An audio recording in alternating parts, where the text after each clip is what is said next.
السلام علیکم ورحمۃ اللہ وبرکاتہ نحمدہ ونصلی علی رسولہ الکریم اما بعد۔ مکہ مکرمہ اور کعبہ شریف کے فضائل میں ان دونوں کے اور ان کے خاص خاص مقامات کے بہت سے فضائل قرآن پاک اور احادیث میں آئے ہیں۔ نمونے کے طور پر چند کا ذکر اس جگہ کیا جاتا ہے۔ اللہ تعالیٰ کا ارشاد ہے، اعوذ باللہ من الشیطان الرجیم، بسم اللہ الرحمن الرحیم، ان اول بیت وضع للناس للذی ببکۃ مبارکا وہدی للعالمین۔ ترجمہ، یقیناً وہ مکان جو سب سے پہلے لوگوں کی عبادت کے واسطے مقرر کیا گیا وہ مکان ہے جو مکے میں ہے، یعنی کعبہ شریف برکت والا مکان ہے اور تمام لوگوں کے لیے ہدایت کی چیز ہے۔ فائدہ، حضرت علی رضی اللہ تعالیٰ عنہ سے نقل کیا گیا ہے کہ مکانات تو اس سے پہلے بھی تھے، لیکن عبادت کے لیے سب سے پہلے یہی مکان موضوع ہوا۔ متعدد صحابہ کرام رضی اللہ تعالیٰ علیہ مجمعین سے نقل کیا گیا کہ تمام زمین کے پیدا ہونے سے پہلے یہ جگہ پانی پر بلبلے کی طرح سے تھی، پھر اسی کو پھیلا کر ساری زمین اسی سے بنائی گئی، جیسا کہ آٹے کے پیڑے سے پھیلا کر روٹی بنائی جاتی ہے۔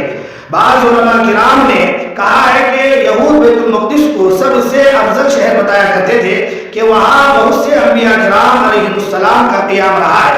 اس پر یہ آیتیں نازل ہوئی، فیہ آیات بینات مقام ابراہیم، اس میں بہت ہی کھلی ہوئی نشانیاں اس کی افضلیت کی موجود ہے، من جملہ ان کے اس میں مقام ابراہیم ہے۔ فائدہ، مقام ابراہیم ایک پتھر ہے جس پر کھڑے ہو کر حضرت ابراہیم علیہ السلام نے کعبے کی تعمیر کی تھی، اور اس پتھر پر آپ کے قدموں کے قدموں کا نشان بن گیا تھا۔ اب وہ کعبہ شریف کے قریب ایک قبا میں ہے جس کو مقام ابراہیم ہی کہا جاتا ہے۔ حضرت مجاہد رحمۃ اللہ علیہ کہتے ہیں کہ اس پتھر میں قدم کے نشانات کا ہونا بھی ایک کھلی نشانی ہے۔ ومن دخلہ کان آمنا، اور جو شخص اس کے یعنی حرم کے حدود کے اندر داخل ہو جائے وہ امن والا ہو جاتا ہے۔ فائدہ، دو وجہ سے وہ جگہ مقام امن ہے، ایک آخرت کے اعتبار سے کہ اس میں نماز و حج وغیرہ کرنے سے جہنم کے عذاب سے امن ہوتا ہے، اور دوسرے اس وجہ سے کہ جو شخص باہر کسی کو قتل کر کے اس میں داخل ہو جائے تو اس کو بدلے میں وہاں قتل نہ کیا جائے گا، البتہ اس کو کھانا وغیرہ بند کر کے مجبور کیا جائے گا کہ وہاں سے باہر نکلے اور باہر قتل کیا جائے۔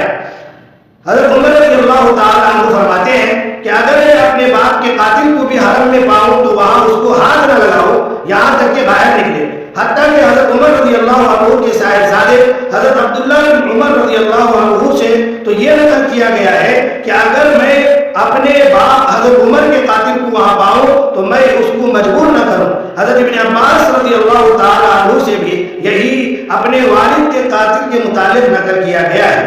وَإِذْ جَعَلْنَا الْبَيْتَ مَثَابَةً لِلنَّاسِ وَأَمْنًا، اور وہ وقت بھی یاد کرنے کے قابل ہے جس وقت کہ ہم نے خانہ کعبے کو لوگوں کے لیے مرجع بنایا اور امن کی جگہ بنایا۔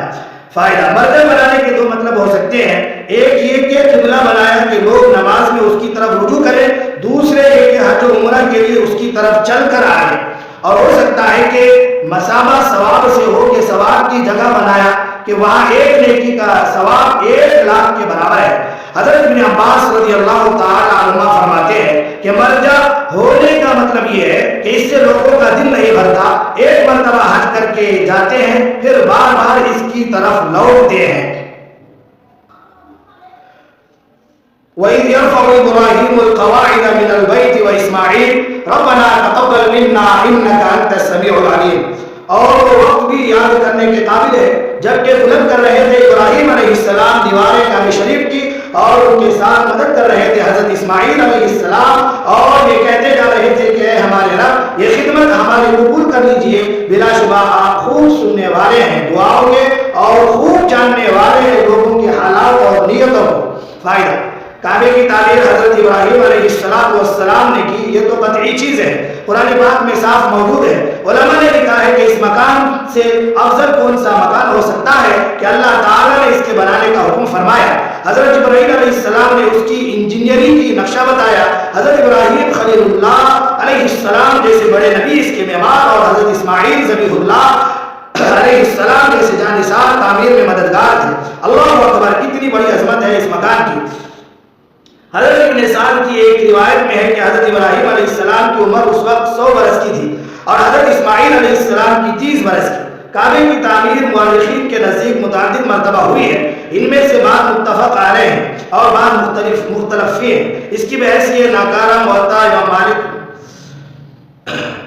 مشہور قول کے موافق سب سے اول اس کی تعمیر فرشتوں نے کی ہے، حضرت آدم علیہ السلام کی پیدائش سے 2000 سال قبل، اور بعض حضرات کا قول ہے کہ یہ دوسری تعمیر ہے۔ اس سے پہلے اللہ تعالیٰ کے امر کن سے اس کی تعمیر ہوئی جس میں فرشتوں کا بھی دخل نہ تھا۔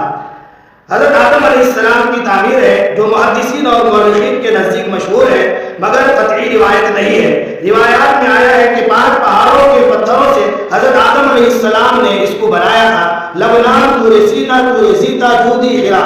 بعض روایات میں آیا ہے کہ حضرت آدم علیہ السلام نے بنیادی حصہ تعمیر کیا تھا، اس کے اوپر آسمان سے بیت معمور نازل ہو کر رکھا گیا۔ ایک حدیث میں آیا ہے کہ لوگ خیر کے ساتھ رہیں گے جب تک کہ اس کی حرمت کی یعنی مکہ اور حرم مکہ کی ایسی تعظیم کرتے رہیں گے جیسا کہ اس کی تعظیم کا حق ہے، اور جب اس کی تعظیم کو ضائع کر دیں گے تو ہلاک ہو جائیں گے۔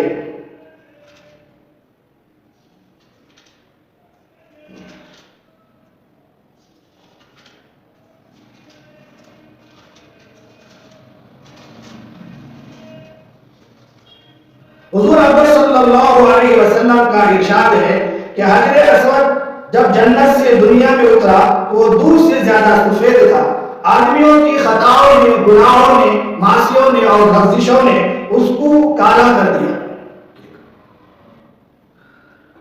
عن ابن عباس رضی اللہ تعالی عنہ قال قال رسول اللہ صلی اللہ علیہ وسلم لمکہ ما اطیبکی من بلد واحبکی الی ولولا ان قومی اخرجونی منکی ما سکنت غیرکی۔ حضور اکبر صلی اللہ علیہ وسلم نے مکے کو خطاب فرما کر ارشاد فرمایا کہ تو کتنا بہتر شہر ہے اور مجھ کو کتنا زیادہ محبوب ہے، اگر میری قوم مجھے نہ نکالتی تو تیرے سوا کسی دوسری جگہ قیام نہ کرتا۔